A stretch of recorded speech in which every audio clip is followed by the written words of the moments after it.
Thanks for coming out for React Denver. We'll get started in just a minute here, just our usual kind of announcements to start with. Pretty sure everybody has pizza since it's almost all gone. But if you're still hungry or you didn't get pizza yet, please come up, grab some, drinks here as well. There is a salad on the way, so salad for dessert. Our mothers will be proud. I'm not funny, come on. If you need to use the restrooms, there are restrooms down the hallway, straight on the other side of this wall, and then also out that door to your left a little bit. Tonight, as always, we'd like to thank Turing for providing the venue for us to meet in. Salt Lending sponsors our meetup fees, and then our event sponsor for tonight is Cloudflare. They came through for us last minute. They do an awesome, hey, we want to sponsor your meetup. We've got a couple slides for you to talk about kind of thing. So big shout out to them. I think the next slides are about them, so we'll find out together. I think there's some speaker notes somewhere that I don't have, so we'll just kind of wing it because we use Cloudflare at work. So for anybody that hasn't used Cloudflare, Cloudflare is a caching provider, CDN, DNS provider. Puts that stuff in one place, makes it really easy to manage a bunch of things in one place. You can all read, so I'm not going to read the slide to you. So I feel terrible. I'm so sorry. Yeah, right? Yeah, Cloudflare, yeah.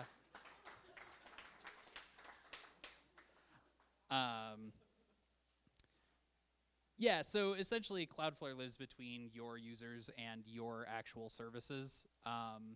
They can do things like caching, things like attack prevention, static caching. If your site goes down, they can serve a static copy to you. They also enable lots of cool, crazy stuff. So one thing I'll share at work, they have something called Cloudflare Workers, which is JavaScript that runs on their edge cache nodes. So there are hundreds of those across the country. So when you visit the website for us at AirDNA, you hit a CDN here in Denver. And so they actually have a way that you can actually write code on those nodes that runs in JavaScript. And there's like a bunch of stipulations, max execution time and whatnot. But we're doing some really cool things of like, instead of doing a bunch of redirects for old URLs and whatnot in an app where you get these redirect chains that Google complains about, we just manage all of that in JavaScript in one of their edge workers. And so you make a request and then it gives you what the new URL should be without having to go through a bunch of iterations of redirects. So that's one really cool use case that Cloudflare enables that I don't think there's any other way to do something like that, at least not that we know of. So, but yeah, if we could get another big round of applause for Cloudflare for sponsoring tonight.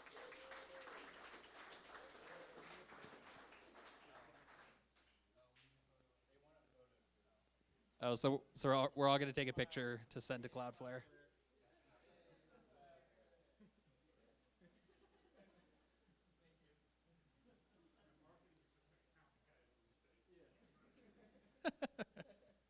All right.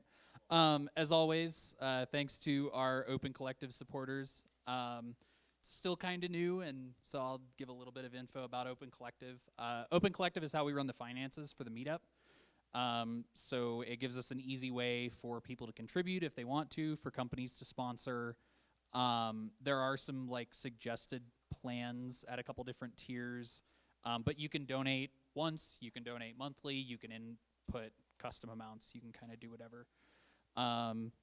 There are a bunch of wonderful people up on here, along with past sponsors for the event. It's also really neat because you, as somebody that comes to the meetup, or as a company who's going to sponsor it, like you can see where the money goes. We essentially like submit our expenses to Open Collective and then pay them out from there, so you can see where things go.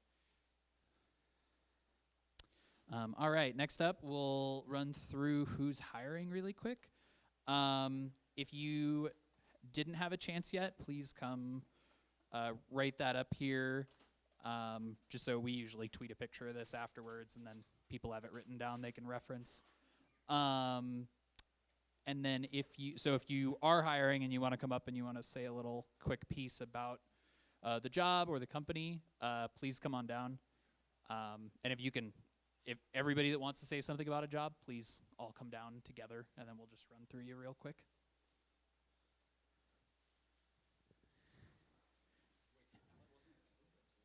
Oh yeah, no, the salad was not a joke. The salad's here now. I know you're all stoked, so yeah.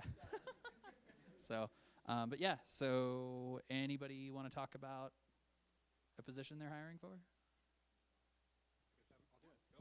Hey, my name's Evan Waters. I'm with Shutterstock. We are a software that you may have heard of for stock images, photography, audio. Our headquarters is New York, but we have an engineering office here in Denver. This is Andrea. Hi, I am the product manager for the web platform. We've got a lot of exciting stuff going on at Shutterstock. Right now we're hiring for a senior engineer. A lot of teams ramping up, so give us a look. Yeah, so I put my email there. Reach out to me if you're interested. It's a back-end position right now, but we do have some front-end positions that I think are about to come out. So get in touch. Great, thanks.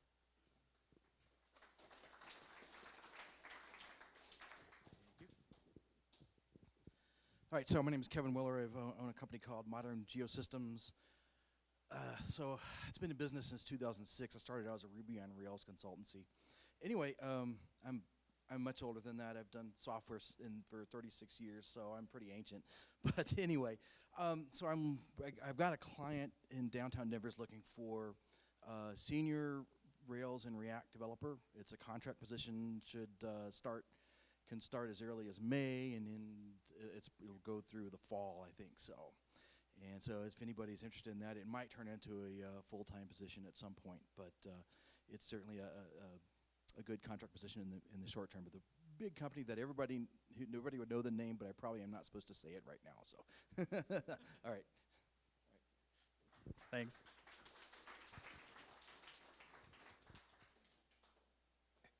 Hey guys, my name's Darren. I work for GigSmart, and we're hiring a React engineer. So we're a mobile app startup. We do React and Elixir.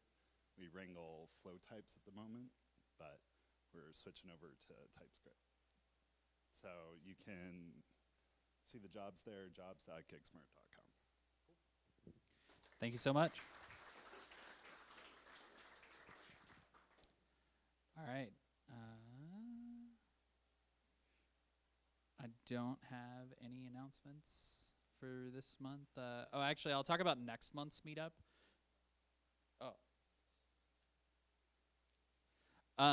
So next month's meetup is going to be a little bit different than our usual format.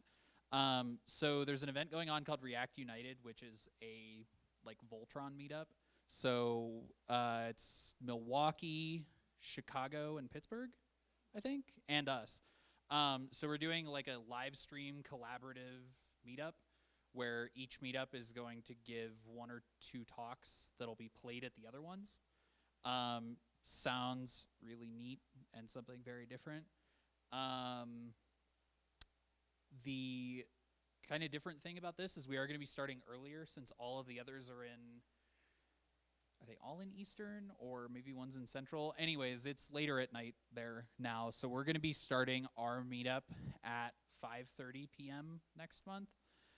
Talks will be starting immediately at 5:30. We will definitely publish more details and a full schedule as things come out, but just want to get that on all of your calendars now. All right, so we're going to start off our talks tonight with lightning talks. I am totally blanking on names, so Dan, are they in here? No, okay. Sorry, I should have looked at the slides before I picked up the mic. All right, so Dan's going to start us off with his talk. So thanks, Dan.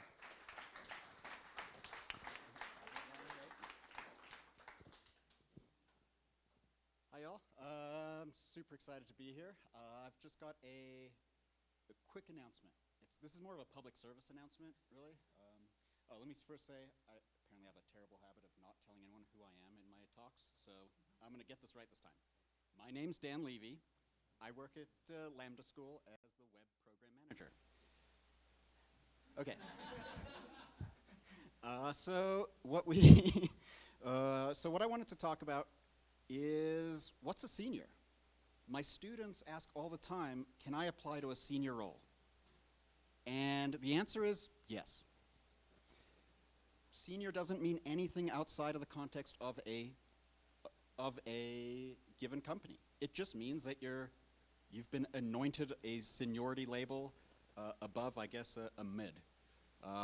Presumably you get paid more, but that's not even a guarantee. I've seen many companies where certain roles just become senior based on literal time, seniority. Oh, you know how the ancient systems that originally built this company were built, and you can't manage a team, you can't do all these other things, but we're gonna give you senior status because, I don't know, I guess you needed the discount at Denny's. Or I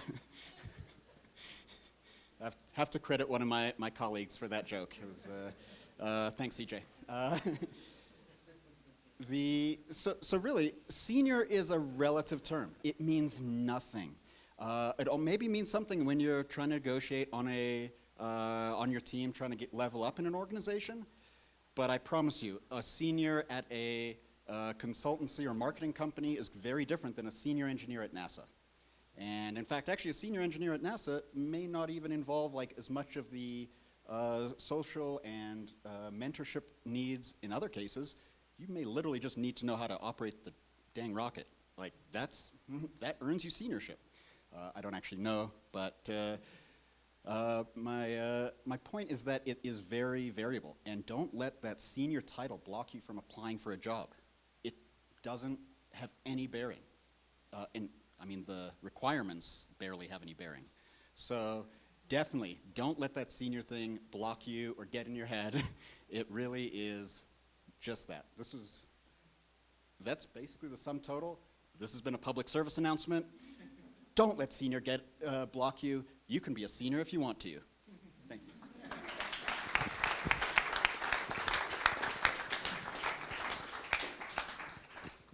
All right, thank you so much. Yeah.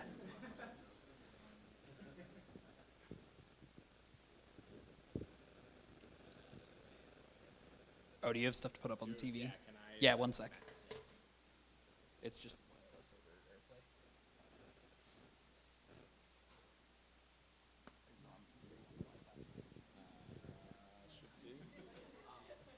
Yeah, looks like you are. And then go up here. You're at the that icon. Clark.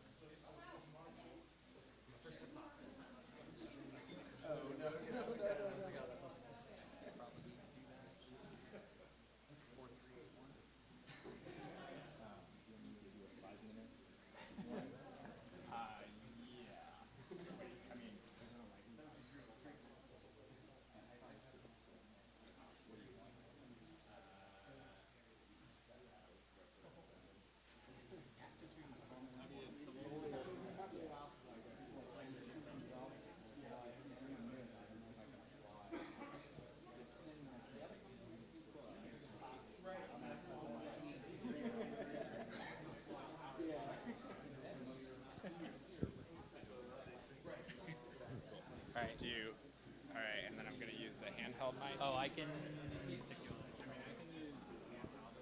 Okay. Yeah, interesting. A little awkward. A little Yeah. awkward. Okay.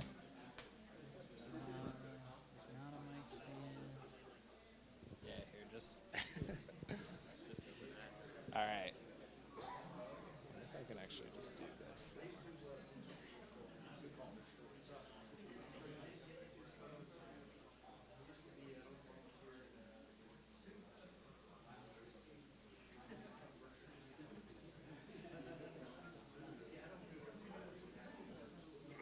Actually, can I make a request? Is there any possibility I could go after the full-length talk? Or no? Okay.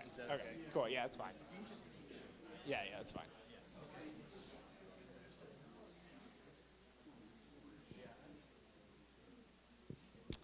All right. Can everyone hear me? Yeah, Will. Cool. So my name is Will Douglas. If you have trouble hearing me or understanding me at any point, just go like this or like wave or something, shout. This is going to be a little bit awkward, especially doing this with the handheld mic. Anyway, I'll just kind of jump right into it. So I'm going to talk, actually not anything about these three topics, but I am going to talk about putting them together, kind of demo how these go together. And I was hoping that I was going to talk after the talk on TypeScript, so maybe some of this would make a little bit more sense. But that's cool. You'll, if you're not familiar with TypeScript, you'll learn about it in the next talk. So this is actually, for anyone that saw my talk from 2 years ago, this is basically the same domain, but now there's some better tools. And this is really thinking about how to interact with getting data from the server or sending data to the server. And I'm just going to do a super brief little teaser of what I think are some of the best tools. Some of these are still a little bit experimental at the moment. And maybe I'll do a first do a little introduction to some of the tools that I'm going to talk about. See if this can be seen. So the first one is a library called React Apollo Hooks. This is the one that is the most experimental still. It's basically a wrapper around React Apollo, although maybe you can use it by itself at this point. So if anyone's familiar with React Apollo, it's somewhat similar, but using the new React Hooks API. The next cool tool is called GraphQL Code Generator. There's actually a bunch of these things, and I was telling people about this tool with the wrong name for a long time. So GraphQL Code Generator. And what this allows you to do is it allows you to generate code based on GraphQL in lots of different ways. There's all kinds of super spiffy things you can do with this. The one use case that I'm going to present here is using it to generate TypeScript types based automatically on your GraphQL queries and your GraphQL schema. And whoops, let's switch over here. So here's a demo, and let me know, can folks see that more or less? All right, awesome. So I was thinking about live coding this, but that's definitely not going to happen. So on the left is the app that we're rendering, and then over on the right is the code. And so I'm just going to kind of walk through some of this. So first of all, there's a GraphQL query. If you're familiar with GraphQL, this should look fairly familiar. We're just defining what data we want. So we are getting back a list of to-dos, and here's the data that we want on those to-dos. Then we have a functional React component. And inside of here, we have this hook, use query. And we're specifying that we want to use this GraphQL query. And then this gives us back three pieces of information: data, error, and loading. This is just kind of the loading state if there's any errors, and then the response data if not. Then there's one other little thing in here, to-dos query. This is a generated TypeScript type that is generated based on this query. So now whenever we're using this data, it will be typed properly in TypeScript, which is super nice. You don't have to write any of those types yourself, which is great. And so this is all that you need to get data from the server. Super, super awesome, simple.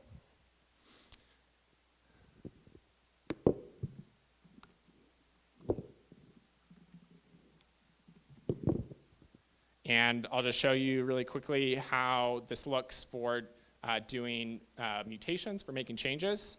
And so basically similar kind of thing. You just say use mutation. I have this mutation defined up here. And then you can pass in whatever arguments you want. And then that gives you a function that you can just use in your code. And then that allows you to make updates. So let's demo that this stuff actually works.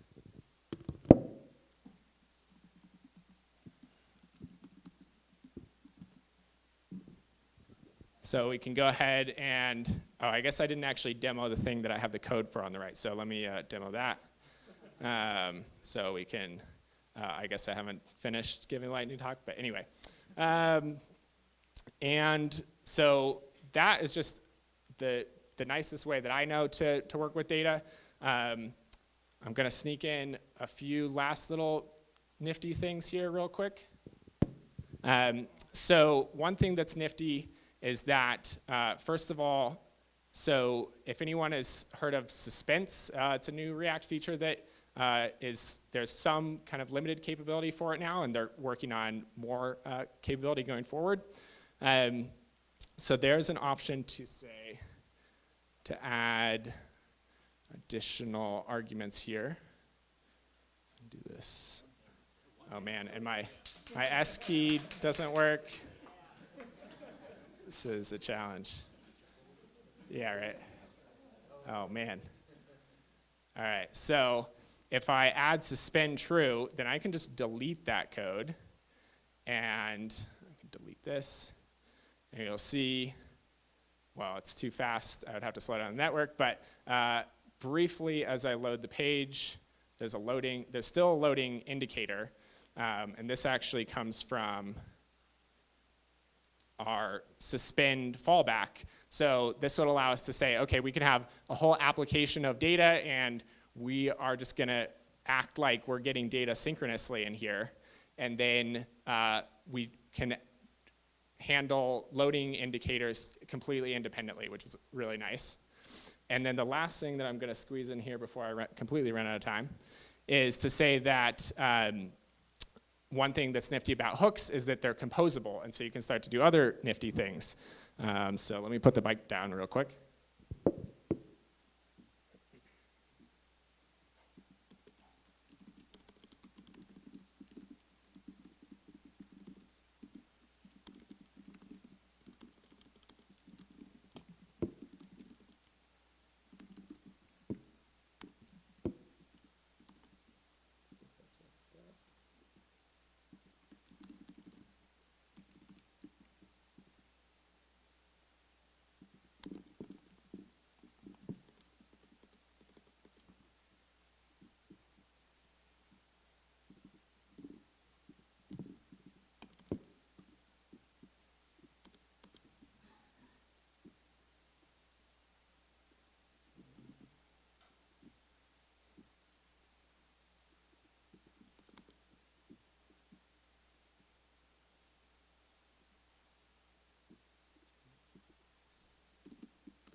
All right, so now we're not handling the error state.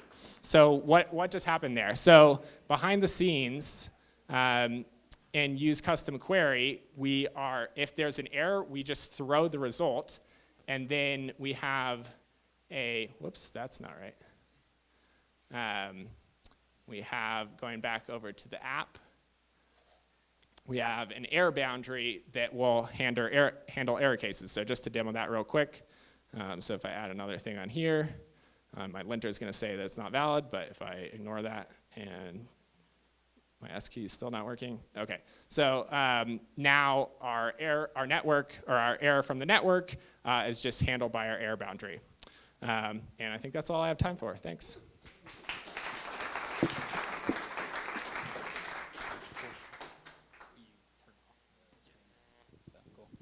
All right. Real quick, if anybody needs to grab a drink or a snack or some salad, there's salad. Go ahead and do that, and Kylie's going to come down and get set up, and we'll start in a couple minutes. Thanks. Oh, yeah, you can.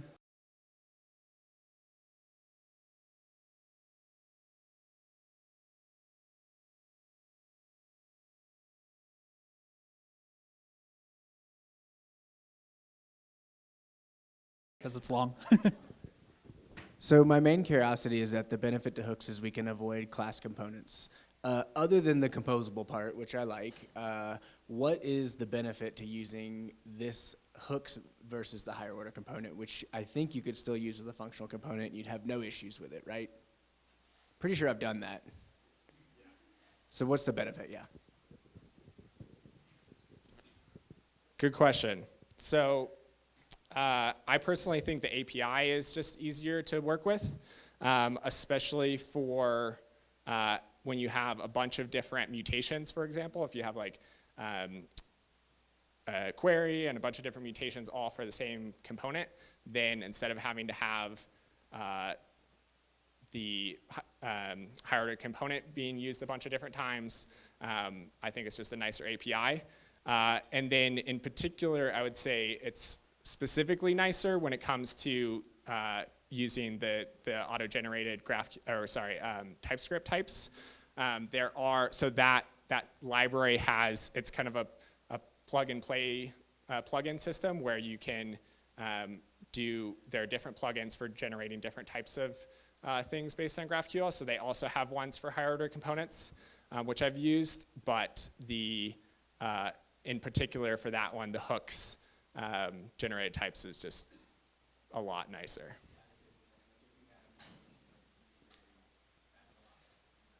Yep. Any other questions? Well, I think you can probably start getting set up. Bad pun about suspense.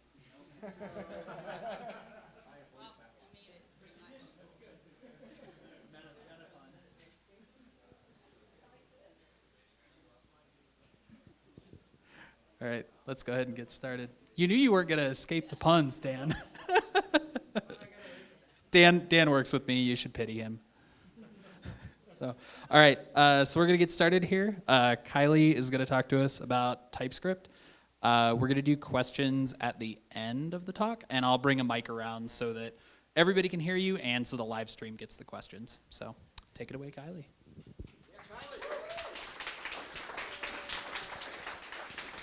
Hello. Cool. So my name is Kylie. Kylie Stewart, more specifically. I work at Formidable. We are a software engineering consultancy that is based out of Seattle with a growing office here. Part of these 2 rows is a lot of the people I work with. So those are, it's real. I have a job. So my talk is titled TypeScript and React: A Love Story. It's really just to shine a new light on TypeScript if you already know it, or to introduce you to it if you don't know it, and then just how it goes so well with React.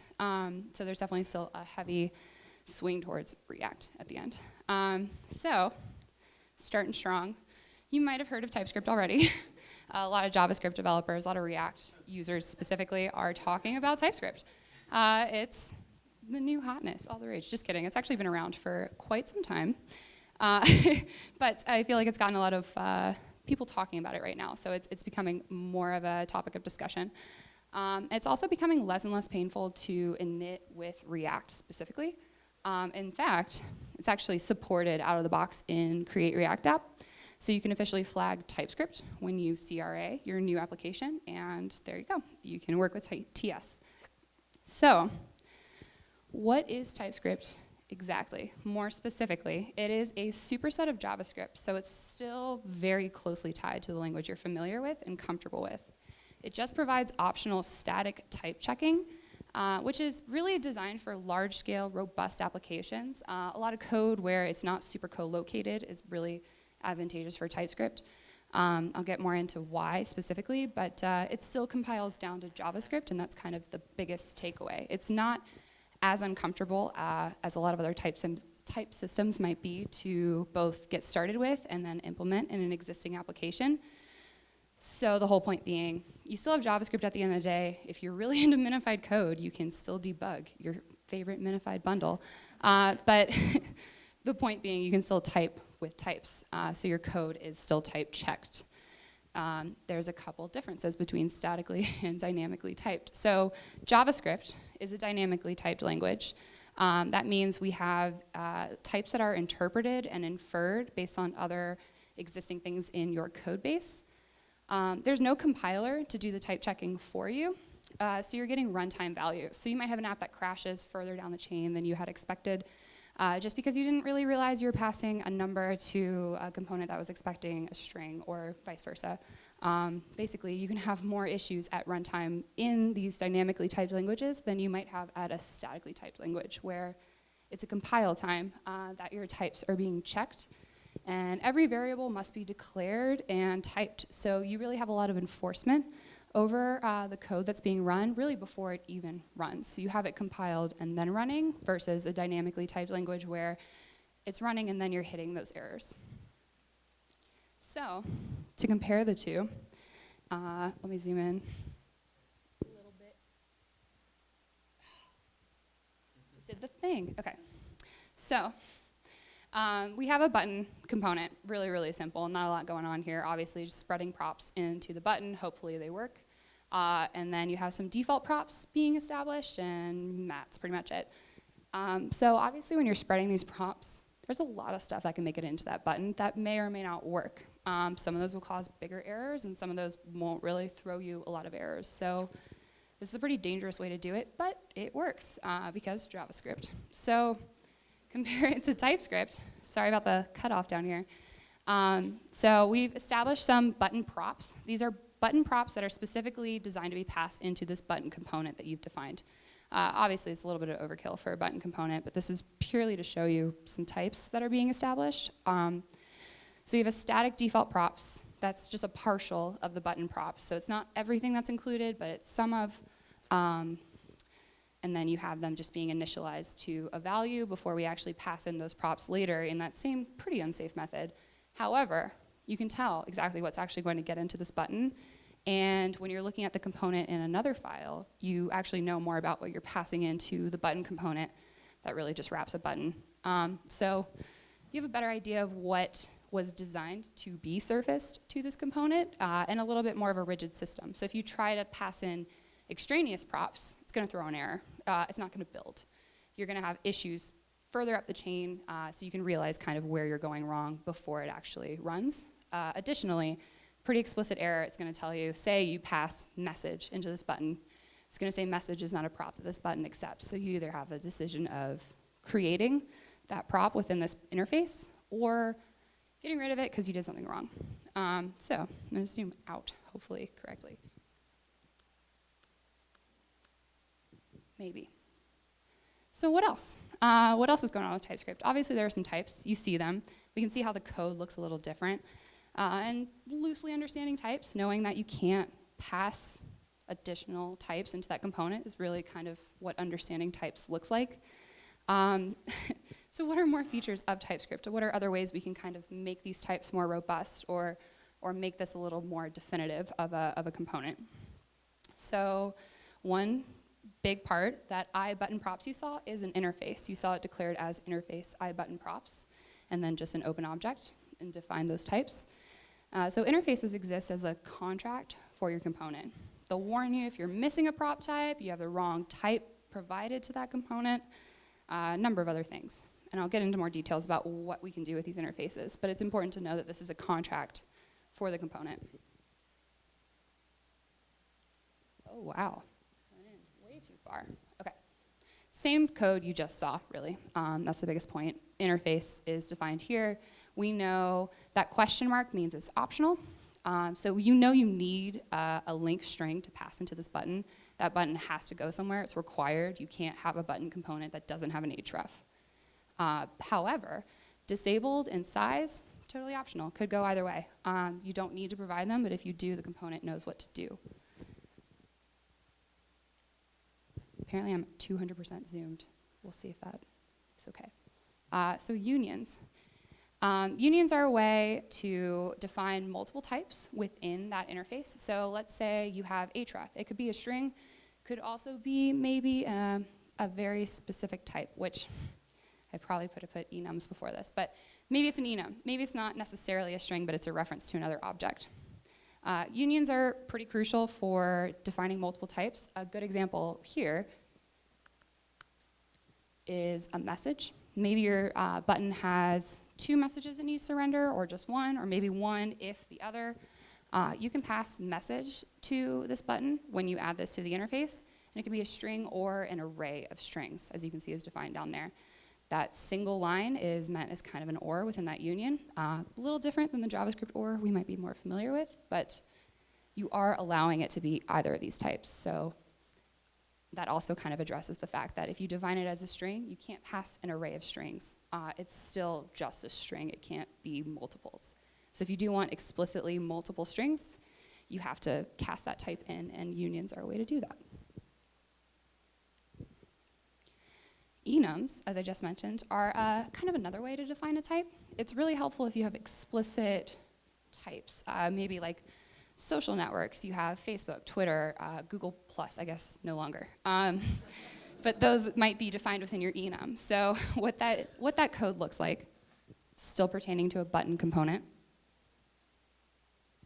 So let's say you wanted to define size. Enums are number-based. So it's important to note that each of these types within this enum have an index. You can reference it by either that type name or the index number, as long as you know where in that enum you expect to see it. So, as you can see below, maybe? Oh yeah, okay, no, you can't.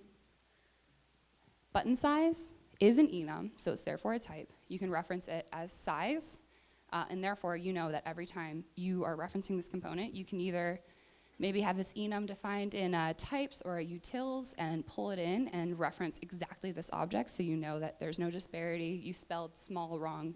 Small is not capital S, it's lowercase. There's no issue there. You can reference the enum and it's a specific item on this object. Or you can just continue to reference it this exact same way, but that's going to be a lot of wasted code. Whole point being, you can pull off an index or that exact type from this enum, and that can exist in your interfaces, and you can share it among various interfaces. If maybe you have a lot of different, maybe different types of buttons or what have you. There are cases for larger data structures where you might want an enum, and that's going to be a little bit more shareable of a piece of code. I was at 200%, I'm back to 100. All right, so you hear about enums, you hear about interfaces, some of the really basic components of TypeScript. Big warning. Everything has to be typed, everything has to be checked. And I know one of the advantages of Flow is that you can only define certain files, certain components, certain blocks of code. You can't really work around that except for using any in TypeScript. And I guess there's a big warning because don't do it as much as you can. It kind of defeats the purpose of using TypeScript. It's a trapdoor of sorts. You can cast everything to any. I really wanted to find the example right before this, but Infinite Red has a piece of open source that is written in TypeScript, and at their index.ts file, it casts to any. So at the end of the day, none of those types really matter. Everything's casted to any. So it has the air of being written in TS, but unless you see the final file, it's really nothing matters. It will allow literally anything. Which is why you can go so rogue with it. It's not recommended, and it kind of defeats the purpose of TypeScript. There are other things you can do if you find yourself needing the any value here. There are a few cases where maybe you're trying to reference a certain item off an object, or you have a component that is referencing a library. You don't quite know what that prop is going to look like when it makes it into your component. So there are a couple workarounds to not using any, but still getting the effect that any might offer. Object literal checks are one of these things that people will sometimes say, I don't really know if that item is within the object, or drilling in the props, like I don't want to do that check. I'm just going to put any and hope it's in there. You can have an object literal check that will kind of bypass the top level value name, but move in further and verify that a value is within that object. So I'll zoom in here. Is that visible? Go further. It goes backwards if I go too far. Is this slightly visible? Okay. Okay. So here you have, I can't read it on my screen because the things. I have a log message function. It's just console logging a message that is coming off whatever object you passed. It could be something. It could be named anything. It could be named all sorts of things. It's truly anonymous. We only care about the message, and the message has to be a string. So console log something.message. It's taking something. We're only type checking message. So there are a couple examples, first, second, and third, of what could be passed to this function. And let's say the first has message, but it also has date, an ISO string. It'll take that in because message exists and it's a string. Same with the following. I like cheese, priority, hi. That is the second message that could be logged, and priority is extraneous to this function. It cares about message. However, if you pass it something, note there's no message item on there, or maybe you pass message and you give it a number, that's going to have a problem, and that's where TypeScript is going to kind of save you if you're just doing a check on a specific property. This is super helpful if you just want to pass in a larger object and only concern yourself with the one. Really easy way to type check that. So allowing extraneous props, as I mentioned, if you have a component that might take a prop from a third-party library, maybe that'll change, you don't quite know. Obviously, any is never the ideal, but this is a nice little workaround for this exact purpose. Let's say you want to just bring in an object and you don't quite know about that extra property. You have index string, it's going to be a string. The name of that property is going to come as a string to this function, but the type could be any. So you might get an array, you might get a string, you might get a number. All of that could change. Again, this is super helpful if maybe you do know the value, but you don't know the name. You could have item string, but give it a specific value. It'll reject other types, but if it has just an anonymous number coming in and you only want to take these numbers, that's something you can do to kind of work around as well. So the examples below, if you can't quite read them, the object, you are able to redefine it as must be string, give it a string value, and then whatever is true. It's just whatever as a second prop. Doesn't matter what the name is because we're not type checking it, but you can pass it into this object if maybe there's a certain case for something like this. Obviously, the issue is going to be must be string comes back as a number. The entire thing's going to fail. So you still have to make sure your other values work. But if you do want to hack around to give it an extraneous value, there's a certain case for this, then this is something that works for that. So I told you I was going to talk about how TypeScript and React work really well. So we're going to get into that here. So I zoom out. Or in, nobody knows. So using React and TypeScript, Webpack is really the glue. It compiles it for us. It's getting better every day. I mean, it's open source. Obviously, people can bitch about a lot of complain about a lot of aspects of Webpack. I'm sure if you're on Twitter, you know about this. But, you know, it's open source, just like a lot of other things in the TypeScript ecosystem. That does help improve it over time. And as people use it more and more, and as it scales, we get that community support. Another thing to note, Angular Vue still works with TypeScript, still works with Webpack. You're just, you know, different kinds of hacks. And as I mentioned, CRA supports TypeScript now out of the box. So it's just a little flag that you can throw on and make it all that much easier for yourself. So these are reasons I think you should use TypeScript and React. You can create more portable code. Using TypeScript, you're kind of forced to look more closely at those components. And I'm going to get a little more into that. You can also write better documentation. You kind of have self-documenting components at this point. Using TypeScript, you know what's being passed in. You know what the output is going to be. It gets a little messy over time, but you can definitely keep good docs if you use TypeScript and React, and you're pretty vigilant about it early on. There are also libraries that will produce docs for you based on definitions, but they do obviously require a lot of tweaking. Will mentioned GraphQL code generator. Client I'm working on right now is actually using that to create types from GraphQL schemas that are massive. So that's been helpful, has required some tweaking, but I think that's the case for any of these things that depend on the TypeScript types. There's going to be something that just the developer knows about that the code doesn't quite reflect. Those are some tweaks that will have to happen, but I'm sure these libraries are only going to get better with time. And as these corner cases pop up, we'll be able to know more about them ahead of time. When you have more portable code and better documentation, you also have easier refactoring available. So if you know more about what's going on in the components and you can more easily walk into a new file or just, you know, the other server that exists in your monorepo and more easily see what's going on, it makes it easier to refactor. Again, I'll get more into that. And then the final claim, increased dev productivity. Obviously, typing faster is not like physically typing, not type definitions. But typing faster is okay.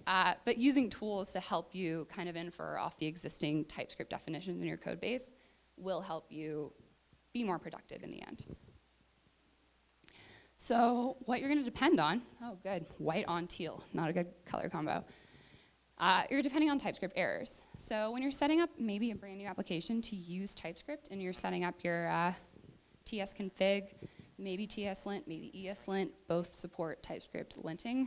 You're going to want to make sure you flag in your TS config no implicit any, back to that any being dangerous feature. Feature and bug. It's a problem. You definitely don't want to cast to any, and you don't want people to be able to introduce any's into the code, especially if you're making an effort to convert to TypeScript. That's going to be a problem at a larger scale. There are definitely tech debt items you can kind of push aside till later, but in general, you probably want to trigger this config as no implicit any. Same can be said about strict null checks. That will make sure that values cannot eventually turn up as null or undefined. Basically, if you're referencing a value later in your app, sometimes in other, TypeScript will still compile. However, when you access that property and it comes back as undefined, you're going to have that problem. So introducing this into either ESLint or TSLint, but at the base in your TS config, is going to be important in making sure that you don't introduce null undefined types later into your code. So the benefits of using TypeScript is it's going to help you write better component APIs, which circles back into those more portable and well-documented components that I referenced. It's really important to make sure that you kind of know what's going on in your component. And as I mentioned with interfaces, you do get a pretty strict list of what's going on. So to compare what's native to React at this point versus interfaces, I'm going to try to zoom in. So here you have prop types. The biggest takeaway is they only really validate on a component level. It's not happening further up the chain. You're not having components calling components and the prop types being checked. It's just at a component level and what's immediately available. So while TypeScript is going to let you statically type your entire code base, prop types are really only validating what's being passed to that component. So you could still have overarching errors that are going to create bigger problems in your app.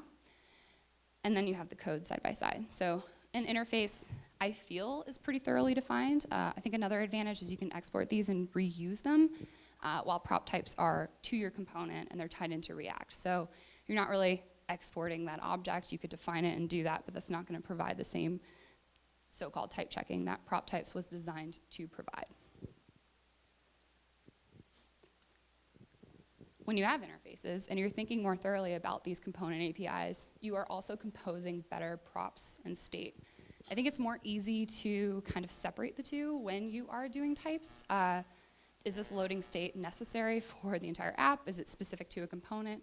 Do we need to really pass these around the same way that we planned on? I think this really comes into play with like HOCs and other kind of patterns where you might be passing way more props than you realize. And those are cases where you can kind of get a better clue of what can be internal to the component.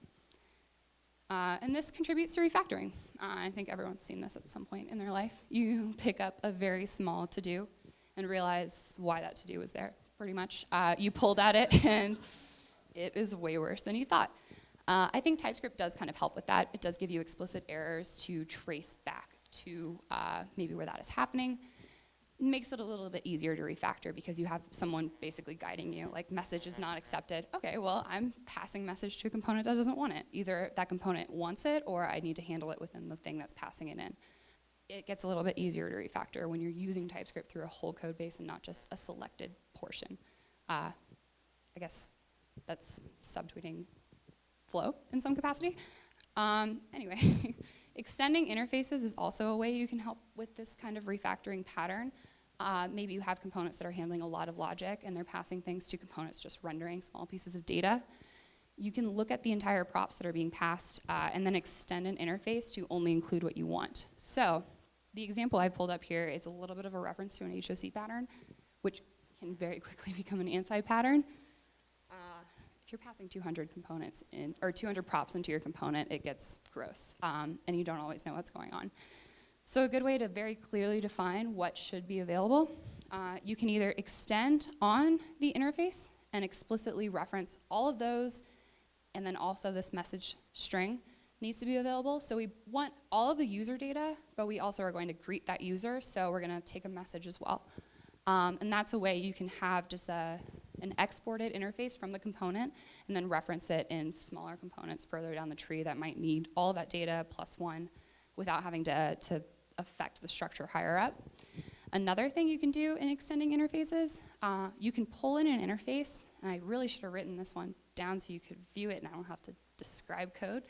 But let's say you have message and it's pulling I with user data props bracket, and then you have a string reference to another property on that type. So let's say I user data had message in it, and you only wanted to reference that message type. Really helpful if maybe it's an enum specifically. You could reference it and then put brackets, the name message, and you're going to be pulling the type that is defined in the outer type. Again, I really should have written this out so you don't have to visualize what I just said. But it's easy to manipulate interfaces, I guess, at a larger scale. Sharing them among components can be a lot more simple. And you can actually pull just specific types. Maybe if it's a larger type that's been defined somewhere else, and you don't want to pull all of that logic in. Interfaces are also super helpful for test-driven development. I think this also circles back to GraphQL code generator. Maybe you know exactly the entire object that's coming back from GraphQL. If you have something casting that into a TypeScript type and you can pull that in, you can assert your data looks like that, and then you know exactly what props you're testing against. Instead of, I mean, I think we've all worked with one rogue API that we don't quite know what that information looks like when it's coming back. They had types.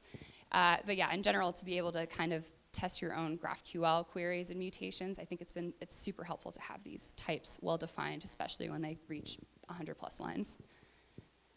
Oh, and valid mock data. Instead of just, hopefully this works mock data.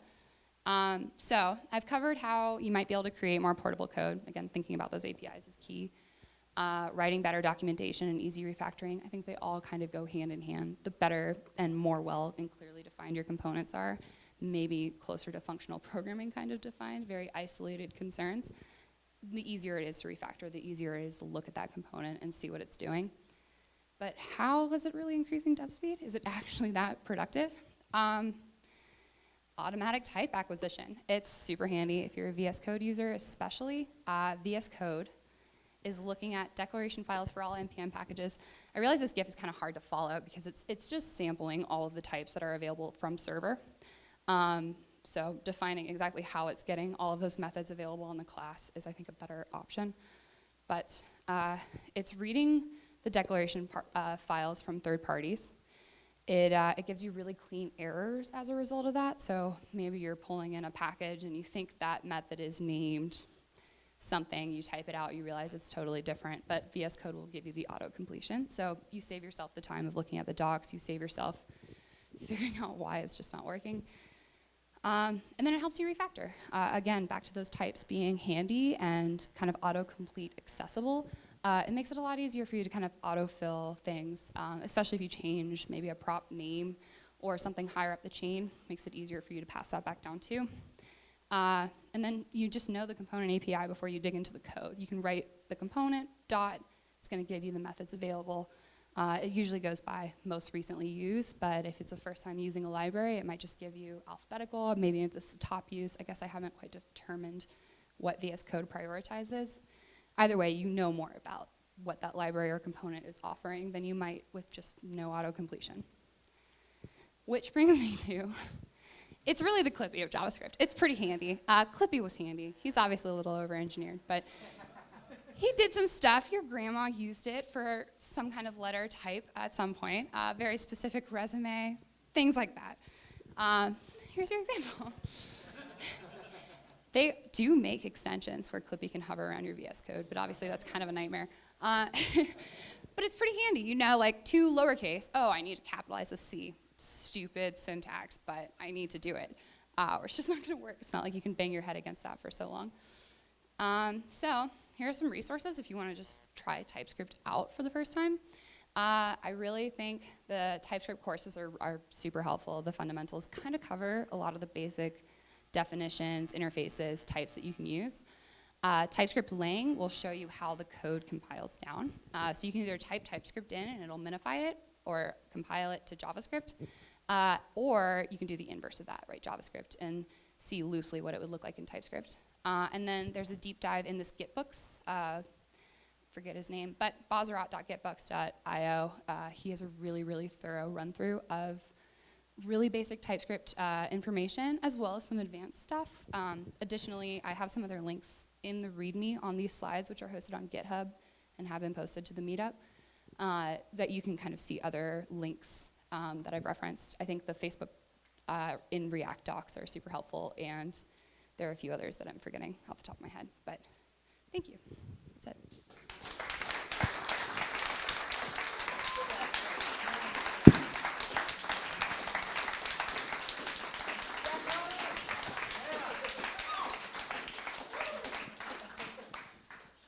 All right, so thank you, Kylie. If anybody has questions, please kind of flag me down and I will grab you a mic. Yeah, I saw in one of your slides that you were prepending public to both your render and your static default props in the class, which leads me to believe that I don't use TypeScript that often, so do you use private functions in React? I think a lot of the code bases I've worked in have. The one I'm currently in is disabled in our lint, so no, it's iffy. It's kind of per case, I think. But you have experimented with it? Ish. And how has that come in handy for you? A within little bit. React? I think with React, it's a little more just kind of follow the error. A lot of the like lifecycle methods and things either need to be public or private, depending on what the API is asking for. I think more often than not, you find yourself just kind of flipping between the two, which doesn't tell you that I'm really good at this, but Hey, yeah. I've never seen it, so Okay, thanks cool. though. Yeah, it's a lint flag. You can turn it on or off. So mine is a question and then just a quick comment. So the question's really basic. Back when you were using the partial keyword with the default props, is that just a keyword that you use with generics to basically say, like, only use what I'm telling you to use off of this Yes, interface? Okay. pretty much exactly that. And then my other comment was just also about testing. If you've ever been in the situation where you're writing the tests for a React component that have never been written and you also didn't write the component, types are a fantastic way to get started with what props you need for it to render. So that's Yeah. just another benefit, I think. I found myself in that situation not long ago. So yeah, exactly that. Yeah. Yeah, types can definitely also negate the need for some tests. Like, does this thing error if this isn't this type? Because TypeScript will yell at you instead. An internal discussion that comes up a lot at Formidable with among many of us that are consulting with the TypeScript code base. I'd say is testing that valuable for TypeScript written applications? I think in a lot of cases, yes, but there are a lot of cases where it's going to be shooting a dead horse. You're really kind of overkilling the test. Yeah. There's a better phrase for that, thanks to PETA somewhere. Oh, that's more PC than Yes. beating a dead horse? It sounds bad. I think I said shooting too, that's worse.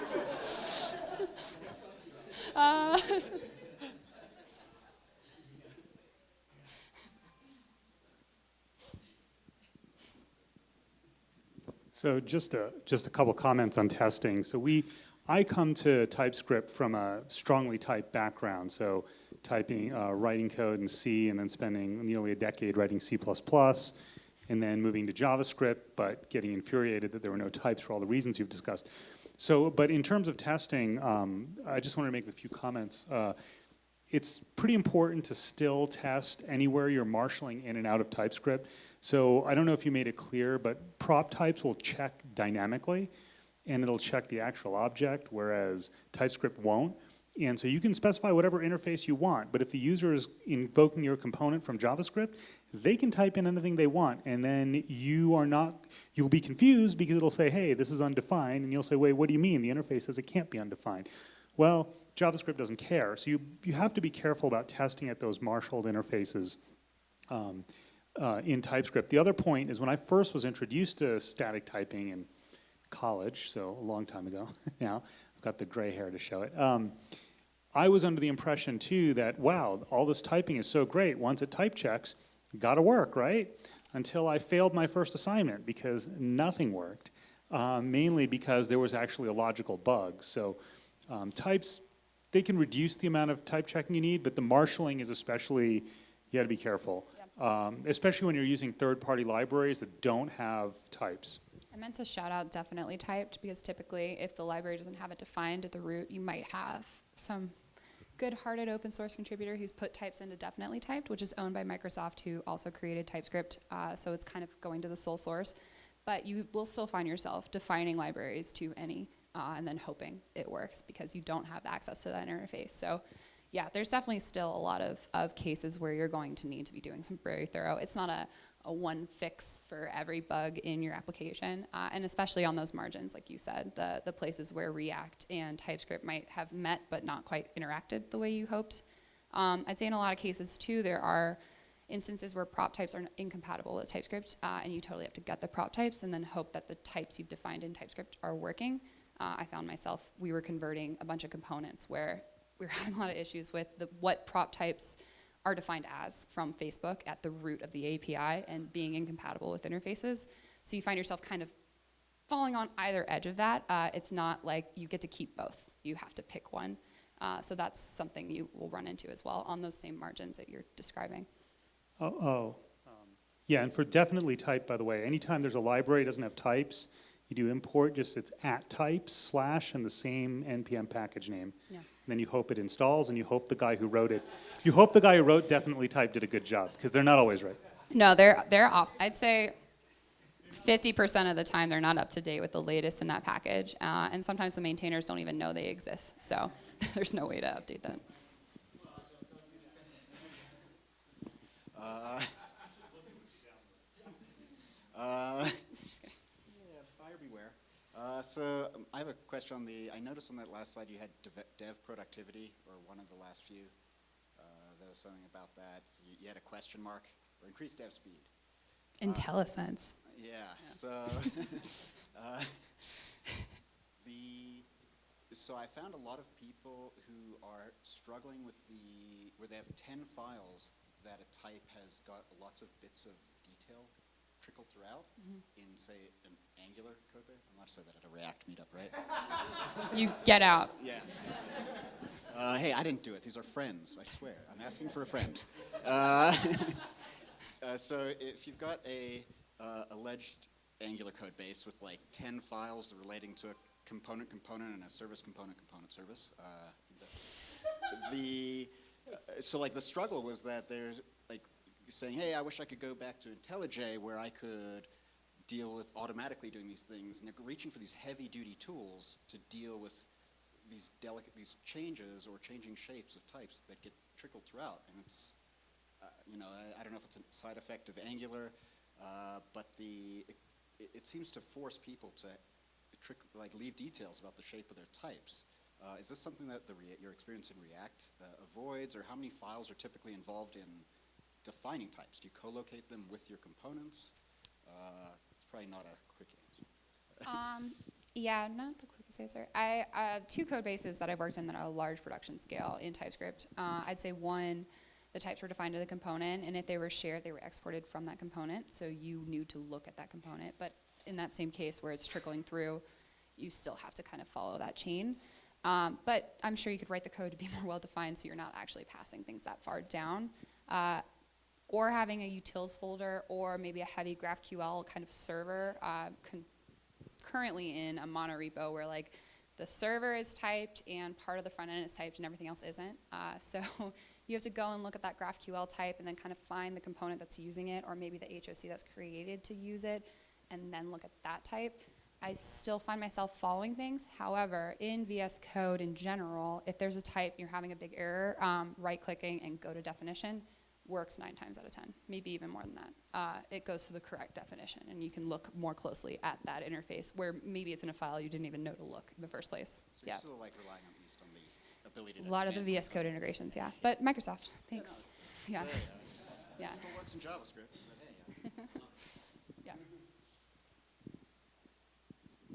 Anybody else?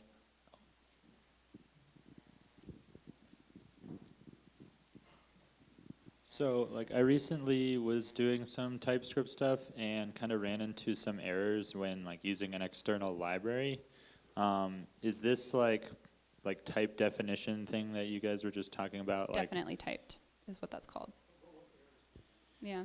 It was a lot of just like thinking that it was like a package that I downloaded and not like an instance or like something that I could create and Just then didn't like exist. Yeah. Yeah. There are going to be cases where you're going to have to define a new type definition file for that library or specifically for the component you're using. There are some cases I found where somebody on Stack Overflow has very clearly defined like the Apollo GraphQL error type. It's not very clearly typed with the library, but you can kind of dig deeper and find what other people have surfaced by digging through the API. The easiest solution, definitely typed, is probably a pretty good one-stop shop for a lot of that. Like he said, npm-i or yarn install, and then you have the @types name of the package. It's going to be the same name. It's never going to be different from definitely typed. However, there are other cases where maybe that package owner has defined it somewhere else. I think the cases where you're running into completely undefined or unrecognized, you're going to need to define that library. If the types don't exist, you have to define that library in a file. There's a really good boilerplate for that in the TypeScript docs, but it's still pretty much casting things to any, so you're still gonna have to be very clear about the API that you're using. Yeah, it's where not, if everyone doesn't use it, it's not that beneficial, but yeah, there are cases. Thanks. Any other questions?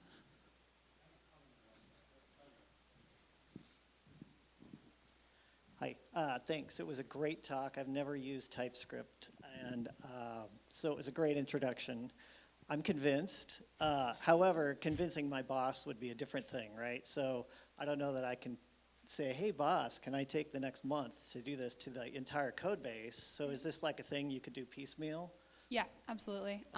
There are ways to do that for sure. I know with, like I said, the monorepo we worked in, we were converting just certain components at a time. You can still have JS files co-located with TS files. It's as soon as you change that extension name where you're going to run into a lot of issues. And then if you don't have your Webpack routed to support that, that's where, top level problem. But in general, I think pitching it to an employer might be really handy because you're saying it's more scalable, it's easier to document, a newer dev could walk into it and more quickly contribute. I think it's also, increased dev productivity, but it makes it easier for you to look at your components. I've said this 8 times. Yeah, I think in general though, it is something you can do in piecemeal. It's not all or nothing. It's just probably recommended that you have most of your app in TypeScript if you have some of your app in TypeScript. Yeah.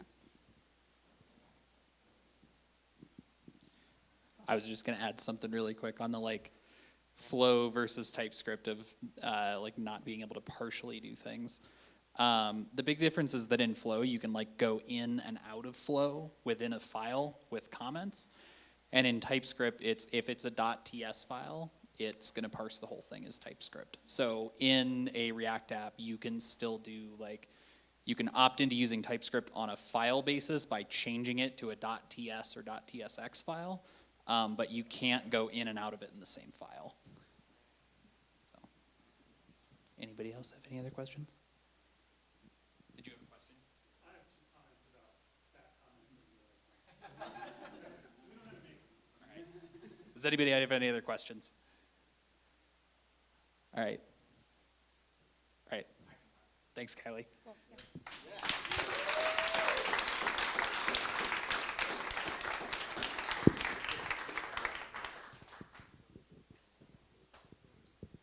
All right. Well, thanks for coming, everybody. There still might be some pizza left, so please get on that. And I think there's more salad. So, but yeah, thanks. Have a good night.